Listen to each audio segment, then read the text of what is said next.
Mạng y tế, vì sức khỏe cộng đồng. Chào bạn, bạn đang nghe audio chuyên mục dinh dưỡng trên website mạng y tế.vn. 10 cách để cân bằng nội tiết tố tự nhiên. Sự mất cân bằng nội tiết tố đã ảnh hưởng không nhỏ tới sức khỏe. Dưới đây là một số phương pháp giúp cân bằng nội tiết tố tự nhiên. 1. Ăn nhiều chất béo lành mạnh. Ăn nhiều loại thực phẩm giàu axit béo lành mạnh là chìa khóa để duy trì nội tiết tố của bạn. Cơ thể bạn cần nhiều loại chất béo để tạo ra kích thích tố, bao gồm cả chất béo bão hòa và cholesterol. Những chất béo thiết yếu này không chỉ thúc đẩy sản xuất hormone, mà còn hạn chế viêm nhiễm, thúc đẩy sự trao đổi chất và giảm cân. Các chất béo lành mạnh như dầu dừa, quả bơ, chế phẩm bơ từ động vật ăn cỏ và cá hồi tự nhiên. Các món ăn chế biến từ dừa có tác dụng chống vi khuẩn và đốt cháy chất béo tích tụ trong cơ thể. Quả bơ có lợi ích cải thiện sức khỏe tim mạch, giảm viêm nhiễm, kiểm soát sự thèm ăn và góp phần cung cấp chất xơ và các chất dinh dưỡng như potassium.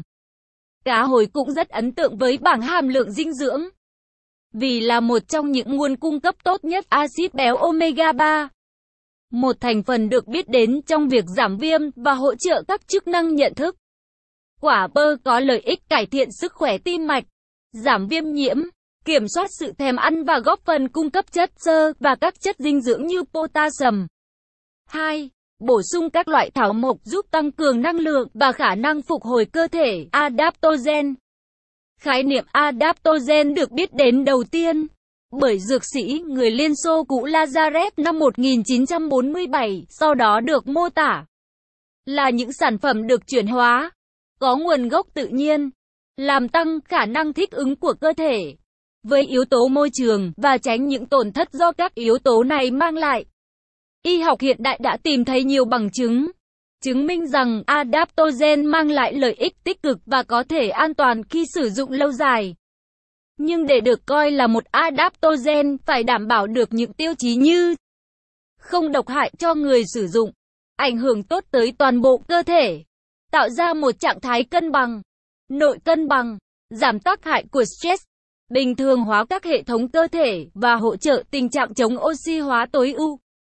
Ngoài việc tăng cường chức năng miễn dịch và chống stress, nghiên cứu cho thấy rằng các adaptogen khác nhau, chẳng hạn như các loại nấm dược liệu, nhân sâm, lá chè, cam thảo, sâm Ấn Độ, hoàng kỳ, vân vân, có thể cải thiện chức năng tuyến giáp, cholesterol thấp hơn một cách tự nhiên, giảm lo âu và trầm cảm, giảm thoái hóa tế bào não, ổn định lượng đường trong máu và mức insulin, hỗ trợ chức năng tuyến thượng thận.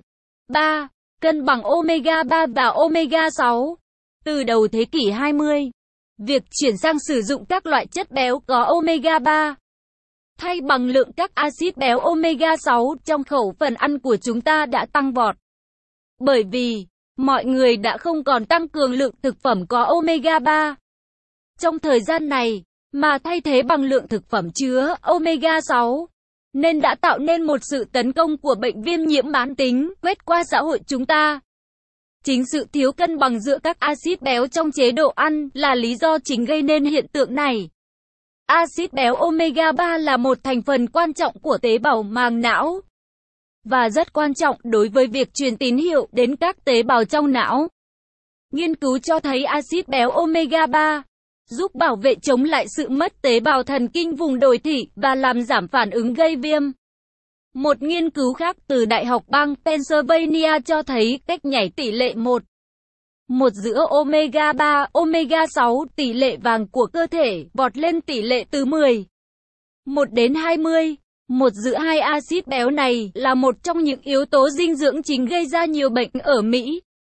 Các loại dầu thực vật có chứa omega 6 như hướng dương, ngô, cải dầu, đậu tương và đậu phụ nên được giảm tối đa và thay thế bằng nguồn omega 3 thiên nhiên như cá tự nhiên, hạt lanh, hạt chia, quả óc chó và các sản phẩm động vật chăn nuôi bằng cỏ.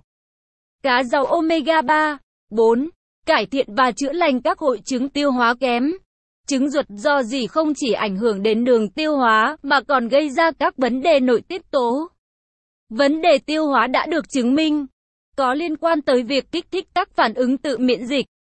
bao gồm rối loạn viêm khớp và tuyến giáp. Khi các hạt thức ăn không tiêu, ví dụ như gluten, rò rỉ qua đường ruột của bạn vào máu, nó gây ra viêm nhiễm và có tác động đến toàn bộ cơ thể. Đặc biệt là các tuyến, như tuyến giáp chẳng hạn, rất dễ bị viêm nhiễm cao. Hầu hết những người mắc hội chứng ruột bị rò rỉ thường thiếu hụt chế phẩm sinh học trong ruột. Probiotics là những vi khuẩn lành mạnh, có thể cải thiện sản xuất và điều tiết hormone quan trọng như insulin, ghrelin và leptin của bạn. Tránh xa các loại thực phẩm có thể gây hại cho hệ thống tiêu hóa như thực phẩm qua chế biến, gluten, đường và thay bằng các loại thực phẩm hàng đầu, bổ sung hỗ trợ chữa bệnh ruột bị rò rỉ như nước dùng xương, rau lên men, thực phẩm nhiều chất xơ như rau quả và hạt nảy mầm. Ngoài ra, bổ sung các enzyme tiêu hóa và chế phẩm sinh học có thể giúp cải thiện màng ruột của bạn, do đó có thể cân bằng hormone. 5. Loại bỏ các sản phẩm độc hại lưu giữ trong bếp, mỹ phẩm và các sản phẩm chăm sóc cơ thể hóa dược. Một cách khác để loại bỏ độc tố trong cơ thể của bạn là tránh dùng các sản phẩm chăm sóc cơ thể thông thường, được sản xuất bằng hóa chất có khả năng gây hại như DHA, paraben, propylene glycol và sodium lauryl sulfat. Tốt hơn là sử dụng các sản phẩm tự nhiên, với các thành phần như tinh dầu, dầu dừa, bơ hạt mỡ và dầu thau dầu. Một điều cần xem xét nữa là việc bạn sử dụng các chai nhựa và lon nhôm. Tốt hơn là thay thế bằng các vật chứa là thép không rỉ và thủy tinh. Một lưu ý khác là nên sớm thay thế các loại chảo chống dính phủ Teflon bằng chảo thép không rỉ, gốm hoặc gang. Đây có thể làm nên một sự khác biệt lớn khi bạn không lường được hóa chất ngấm vào thức ăn mà bạn chuẩn bị. 6. Tập thể dục. Một trong các hoạt động tốt nhất làm tăng sức khỏe của bạn là cường độ luyện tập thể dục thể thao. Tập thể dục nói chung là rất tốt cho việc cân bằng hormone, vì nó làm giảm viêm, có thể giúp bạn duy trì một trọng lượng khỏe mạnh, làm giảm căng thẳng, giúp điều chỉnh sự thèm ăn của bạn và hỗ trợ giấc ngủ. Thể dục thể thao giúp tăng lượng endorphin, testosterone, hormone tăng trưởng hoặc insulin, đồng thời có thể giúp cơ thể bạn điều tiết sản xuất và sử dụng các loại hormone. Tập thể dục cũng có thể tăng cường hệ thống miễn dịch của bạn, cho phép các tế bào đào thải glucose, làm giảm insulin, bảo vệ bạn khỏi bệnh trầm cảm và giữ cho bạn tỉnh táo hơn mà không cần caffeine. Đối với những người có sự mất cân bằng nội tiết tố, không nên quá lạm dụng tập thể dục với cường độ cao. Nên tập trong khoảng thời gian ngắn, khoảng 20 phút mỗi 3 lần một tuần. Hãy nhớ rằng, mỗi bài tập có thể tối ưu với người này nhưng lại không tốt với người khác. Ngủ từ 7 đến 8 giờ mỗi đêm là điều lý tưởng. 7. Giảm stress và ngủ đủ. Ngủ từ 7 đến 8 giờ mỗi đêm là điều lý tưởng. Thiếu ngủ hoặc gây rối nhịp sinh học tự nhiên của bạn có thể là một trong những thói quen tệ hại nhất, góp phần vào sự mất cân bằng hormone. Bởi vì hormone trong cơ thể của bạn làm việc theo một lịch trình có sẵn. Ví dụ như cortisol, một thành phần chủ chốt của hormone stress được quy định vào lúc nửa đêm. Do đó, những người đi ngủ muộn không bao giờ thực sự được nghỉ ngơi. Thiếu ngủ, sử dụng lâu dài các corticosteroid và căng thẳng mãn tính là 3 trong số những đóng góp lớn nhất cho mức cortisol cao. Một báo cáo được công bố trên tạp chí Nội tiết và Chuyển hóa Ấn Độ tuyên bố rằng căng thẳng có thể dẫn đến những thay đổi trong mức độ huyết thanh của nhiều hormone, bao gồm glucocorticoid, catecholamine, hormone tăng trưởng và prolactin. Giấc ngủ giúp giữ cân bằng hormone stress, xây dựng năng lượng và cho phép cơ thể phục hồi đúng cách.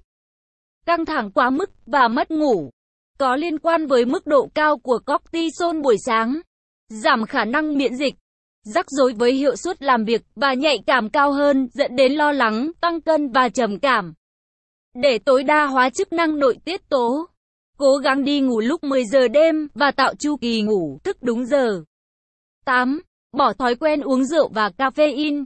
Caffeine dùng một lượng vừa phải có thể là ok cho một số người, nhưng uống quá nhiều caffeine dẫn đến ngủ không đủ giấc.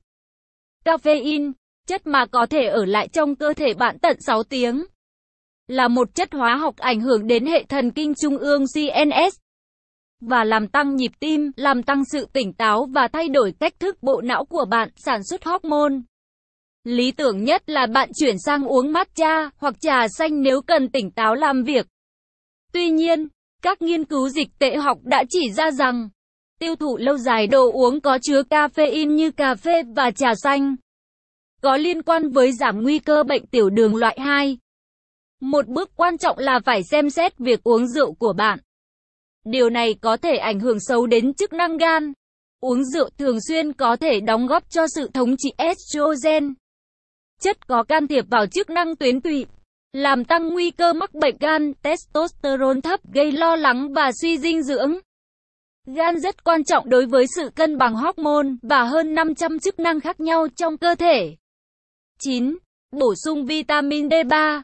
Theo một bài báo từ tạp chí American Journal of Clinical Nutrition, vai trò của vitamin D3 trong việc thúc đẩy sức khỏe là tối quan trọng. Các nhà nghiên cứu tìm thấy rằng vitamin D có tác động và ảnh hưởng đến hệ thống miễn dịch thích ứng, hệ thống miễn dịch bẩm sinh, sự tiết insulin của tế bào beta tụy, huyết áp, não bộ và phát triển của thai nhi. Vitamin D gần như đóng vai trò như một hormone trong cơ thể và có ý nghĩa quan trọng cho việc giữ mức viêm thấp. Đây là lý do tại sao những người sống trong các vùng tối thường bị trầm cảm và các vấn đề sức khỏe khác theo mùa, trừ khi họ bổ sung vitamin D. Ánh nắng mặt trời thực sự là cách tốt nhất để tối ưu hóa mức độ vitamin D. Hầu hết mọi người nên bổ sung với khoảng 2.000 IU đến 5.000 IU vitamin D3 mỗi ngày nếu họ sống trong vùng tối trong mùa đông. 10. Thuốc tránh thai. Một viên thuốc nhỏ, đơn giản nhưng lại có thể gây ra nhiều biến chứng. Lời khuyên là nên sử dụng các biện pháp tránh thai an toàn khác để ngăn ngừa mang thai. Nghiên cứu cho thấy, những rủi ro của việc sử dụng thuốc tránh thai, đặc biệt là trong thời gian dài, có thể gây chảy máu giữa chu kỳ, tăng nguy cơ ung thư vú, tăng nguy cơ chảy máu tử cung, quá trình đông máu, đau tim và đột quỵ, đau nửa đầu, tăng huyết áp, tăng cân, thay đổi tâm trạng, buồn nôn, các khối u gan lành tính, đau vú. Mai Hương, Học viện Quân y, theo Dr. X. Nội dung bài viết đến đây là kết thúc. Nếu bạn có thắc mắc, câu hỏi gì xin hãy chia sẻ bình luận bên dưới bài viết này. Mời bạn hãy đăng ký kênh Mạng Y tế, chia sẻ bài viết này tới bạn bè và theo dõi thêm những audio tiếp theo. Hy vọng bài viết này sẽ đem lại cho bạn nhiều điều bổ ích. Chúc bạn luôn mạnh khỏe.